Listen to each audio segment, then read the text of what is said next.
So hi everyone. Today I will be talking about something called multi-tenancy and a couple of things around it.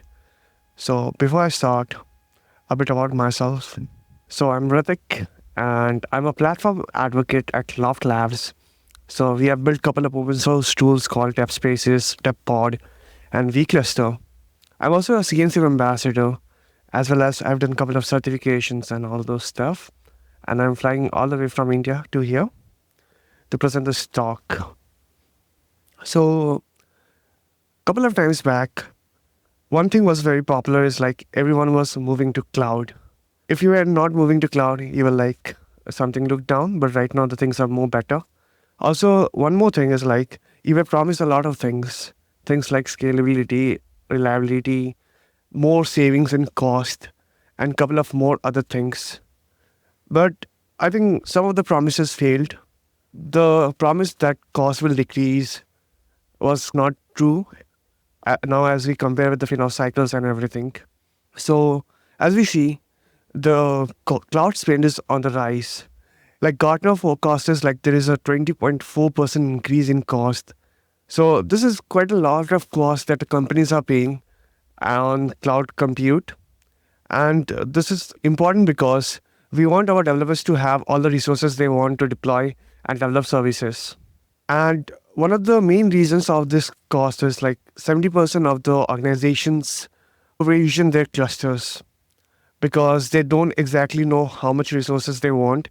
As well as the second reason is a lot of things that are running just keeps on running.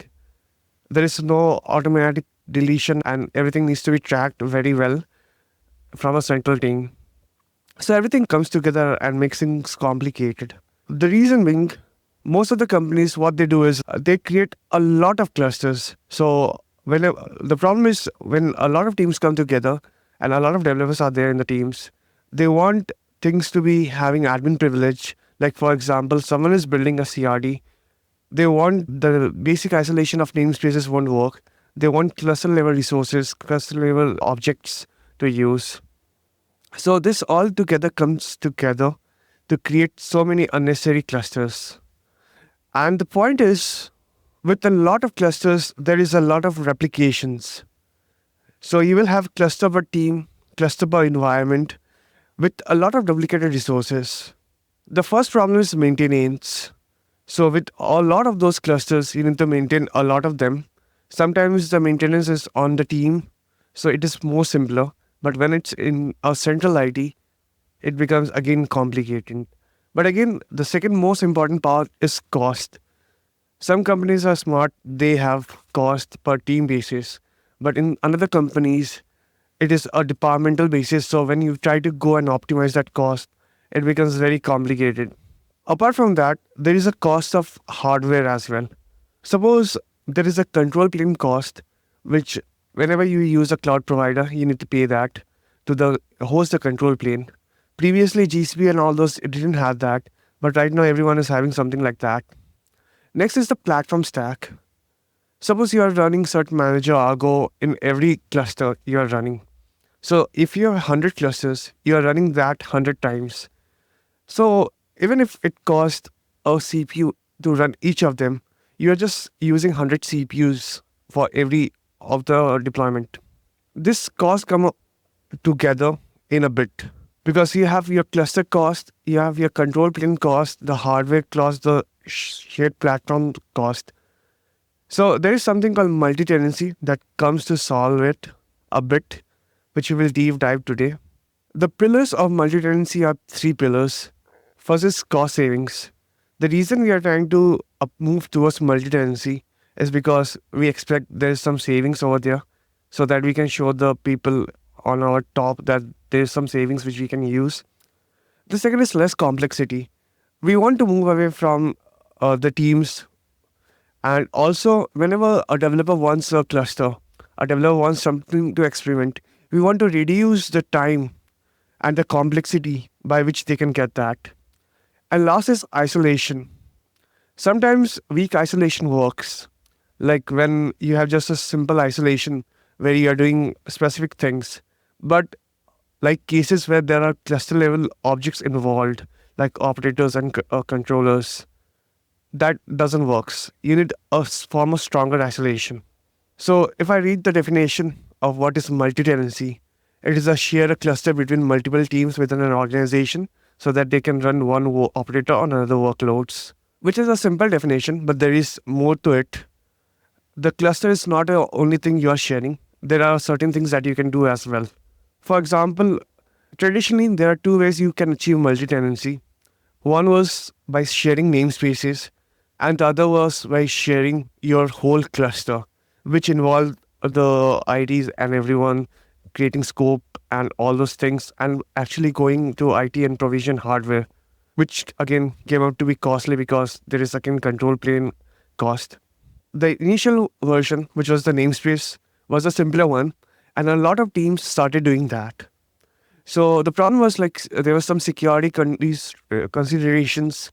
So your data might be shared, and sometimes that might be a compliance issue. Also, sometimes like when you have a lot of transactions, a lot of things going through etcd, it might overload because your a cluster is being used by a lot of team members and sometimes a lot of teams as well. Lastly, as I was repeating the same thing, like you don't get proper isolation. Your isolation fails because you can't isolate the cluster level objects.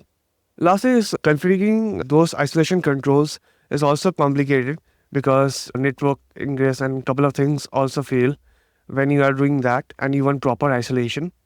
And last is you want one configuration for a normal tenant in the optimal case, but that might be not the case always because as you are just sharing the kube config, a lot of people have access to every of those. Lastly, as you are increasing the teams and team members accessing the cluster, things can break very easily because everyone has the control to mess that cluster up. So, to understand again the type of multi-tenancy they are in picture, and one way you have hard multi-tenancy, where you are isolating everything and your security is the most important thing. You don't have any trust between tenants and everything is its own individual unit. On the second hand, there is a soft multi-tenancy where the things are completely opposite. You have trust between the tenants and also you're allowing things to mess. But there is nothing in between where you have the control as well as the savings of the cost. If you compare the two, so when you have a separate namespace, which is a soft isolation, and a separate cluster, which is a hard isolation, there are 5 things you can actually compare. Isolation, which is very weak when you just compare the namespaces. Access, restricted. Cost, cheap because you're not provisioning anything else. If you require more resources, you can just provision extra, but there is not the loop of provisioning everything again. And resource sharing and overhead is very low. But when you come to the cluster side of things, a cluster for a developer story or a cluster for a team story, it becomes complicated in the sense like you get isolations and access to tenants are very strong. But again, the other things like the cost, the resource sharing, and overhead becomes increases for both the team, the IT, and your FinOps. So what if there is something in between? You don't need to choose either this or that. Something which can come in between and help you to do both of them. Like your IT is happy, your developers are happy, and you are as well happy. So there is something called virtual clusters which come into the picture. So virtual clusters are an interesting thing as it just lies in between those things. So if we think about virtual cluster, it gets the best of both the worlds because it just creates clusters inside your clusters. We will just go into the architecture in a bit, but as you see, you get isolation, which is strong. You get access for tenants, like anyone can access it, and you can have isolated access as well. Cost cheap because you don't need to provision new hardware. You have a host cluster and you have virtual clusters over there. So, for example, for analogy, if you have when you go to get a EC2, you don't get a dedicated cluster or a dedicated machine. You have stacks of hardware, and AWS just provisions you a part of it. It's not the whole hardware that you are getting isolated access. So same with resource sharing. You're sharing it as simple as you share a EC2 in a shared hardware. And overhead is very low because you're just using a tool to manage all of those, including SSO and everything if you require that. how do you implement VCluster, the virtual cluster? So we at Loft Labs created something called virtual cluster using the tool VCluster, which is completely open source, and we have around 6,000 GitHub stars. We are used by a couple of companies that I can put it on the list and which are not under NDA. And we recently raised our Series A by Khosla Ventures. We have around 40 million image pools, and most of them are used for experimentation, and most of them are used for production as well. As well as we have a very active community, which people come and ask questions on how they can improve and use such a new piece of technology. A piece of technology that is bridging the gaps between both the worlds. So, what they do the virtual clusters bring in, like in between? So, when you have virtual clusters, you have a layer of abstraction between your normal clusters where you can just see all the ideal clusters which are running and use them. As well as you get the autonomy to your teams. Suppose a new team member is creating something like a new CRD. They have the autonomy to go and experiment and deploy all the cluster level objects they want without messing in the whole cluster. And the last part is you can list everything together. For example, if there is a team with 100 team members, everything can be listed and everything can be seen in a transparent manner. Last is what I was sharing again. Like if you are creating virtual clusters for your team members, there might be a case that in normal clusters you deploy a couple of things again and again. If you see over there in a normal scenario, you're deploying Argo, Vault, Cert Manager again and again. But what happens with virtual cluster is you can deploy only one instances of that. And then you can sync those instances to your normal virtual cluster. So your developers and your teammates can use the resources by just normally syncing. So if you see, you are saving costs on that front as well because you're not duplicating all the platform stack. Last is how does it works. We will just go through a demo. But before that, I just wanted to share how does this work. So whenever we have a virtual cluster, the prerequisite is you have a host cluster. So with VCluster, you don't deploy a normal cluster. You have a host cluster which you are bringing in, and then you deploy the objects over there. So the objects are your virtual cluster. And for running pods or services, you need some objects. For pods, you need compute. So what we do is we sync the pods from your host cluster to your normal cluster. So you can have a lot of isolation over there. And whenever a new team wants a cluster, what you can do is you can have layers of virtual cluster and give the credentials to your individual team. So if you have 10 teams in an org, so you can give each of them a virtual cluster and you can go more details and give every team members whenever they want using self-service. So the advantage is again two types of cost savings after improving the developer experience. So the first cost saving is your platform stack. You don't need to repeat all of them things again. You don't need to deploy all of those tools again. As well as your control plane cost, which also you just need to pay once for your host cluster, and all of those are good enough. Last but not the least, cluster is a certified Kubernetes distro. So you can run anything that you're running on the host clusters over there, and it won't make a difference. Apart from that, it's complicated, you can think it is in Kubernetes, and you get the full admin access on your cluster.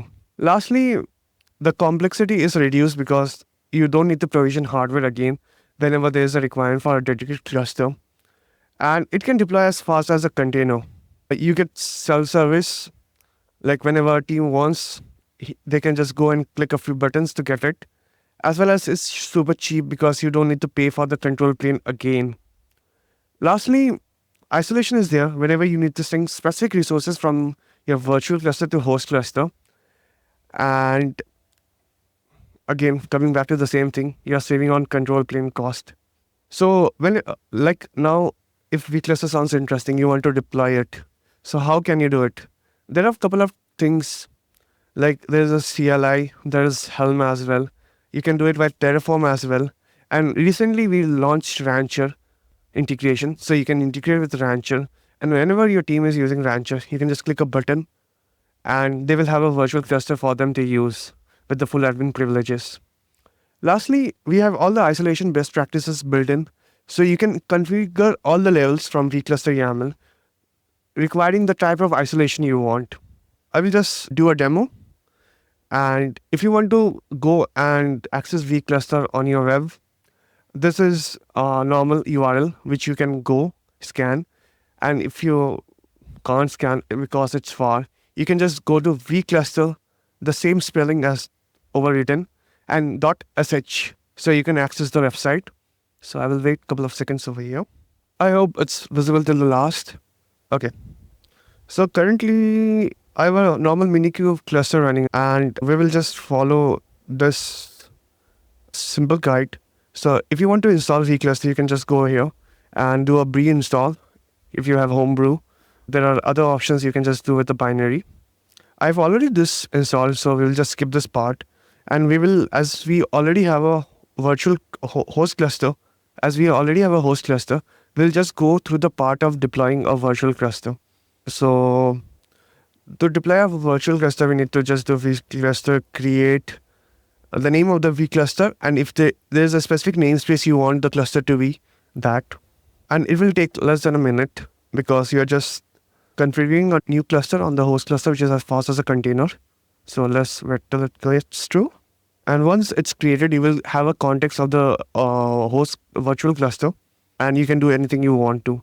So what we will do is here, we will just create a deployment and run it, a simple Nginx deployment. So if we see right now, the context is the virtual cluster, which we have created on Minikube. And if you want to see the nodes, it is just mirroring the host cluster nodes. You can also have some labels and stuff and configurations, so you can hide it depending upon how much access you want to give to your tenant. But right now we will just deploy a simple deployment with Nginx, and we will see both of them are running. But again, you might be curious, how are those running inside the host cluster? So we will just disconnect from our current context and go to the host cluster. And when we see what namespaces we have, we will see there is a new namespace over here, which we can access. And the Nginx deployment we had is right now over here. So the sync is working, but now if you see, it's a very long name, because what we are doing is, even if you have hundreds of namespaces in the virtual cluster, we are just syncing it back to host cluster and renaming it. So it's easier for you to grab the context. We will see this again by creating one more deployment. And this time we have created this in the default namespace, which is the default. And when we disconnect this and go back to, we see that there is one cluster running in, one pod running in default namespace, and another one is running in the specific namespace which you created. So everything is synced back, including your services, because if you want networking connections, that should work. And lastly, you can pause and resume the virtual cluster, and it will work accordingly. So if you pause it, all your stateful states will be reduced. And when you resume it, if you have deployment or stateful set configured, they will be created again. And if you just want to delete everything, you can just do it very easily. Okay. And it will stop the proxy, because the config is happening through a proxy. When you are in production, you can configure ingress and all those things. And it will remove everything, all the instances. And the good part is, it won't touch the host cluster in a way. And if you have different virtual clusters, everything is reflected back to the host cluster, but it doesn't leaks through. So that is about the simple demo. And I've just used a similar demo that is on the website, so you can run through on your own as well. And yep, all good. These are my socials if you want to connect with me, and would love to have any questions.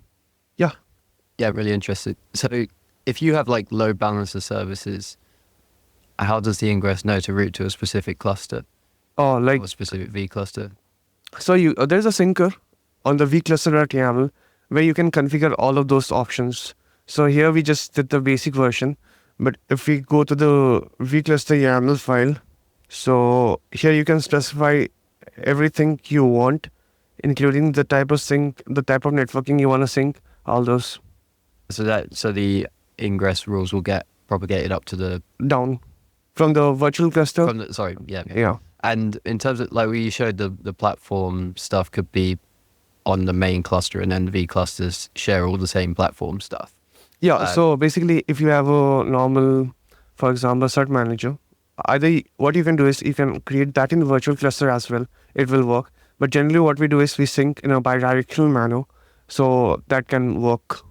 So the virtual clusters can share like the cluster issuer from the main cluster. Is it that works Yeah. that way as well?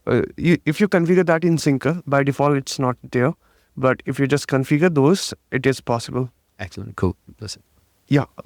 With that VCluster command, you switched context with that, but was that the only thing that that did, or did it also enable some proxying or other things up your local host? Yeah. For example, when we created a proxy, right? Or well, how can we use the context? So generally, you configure ingress and everything if you are using that on production. But when we connect it for the first time, it created a proxy as well, so that you can use that context. So you need that proxy. So everybody that uses your tooling needs to install the VCluster tool and needs to know how to use that. For example, if you're just using the CLI, for sure, because you will need to connect. It need to have some connection, right, with the internal cluster. But when you are using the platform, you can just connect it using the ingress which is created by its own. So that is not required. So if the virtual cluster is exposed, you could generate a kubeconfig that you can send to a developer, and that developer does not have to know that there is a VCluster on the background. Yeah, so sometimes what we do is in the demo, we have a VCluster inside a VCluster, and we can go a couple of levels down because everything is synced back. If you just share the context and if it's exposed, they won't know what is happening. And you also have the option to sync the nodes in a real manner or in a virtual manner. So whatever you want. Okay. Everything can be specified using the vcluster.yaml file. So how does user authentication work, and how do you create? Can you create like teams, and can you plug it into different providers, etc.? Yeah. So this is a simple open source version, but when you go to the platform or the pro version, you can plug in anything you want. You have SSO and everything, OIDC and all those things. So that will work. But in the open source version, that is not supported. Thanks. So if you see, it can be done in the platform. All right? Okay. Yeah, so if there are no questions, there is the time for applause. Thank you. And lunch break. Please also, I would like to say that you can eat here in the screens, so you don't need to create a crowd on the outside.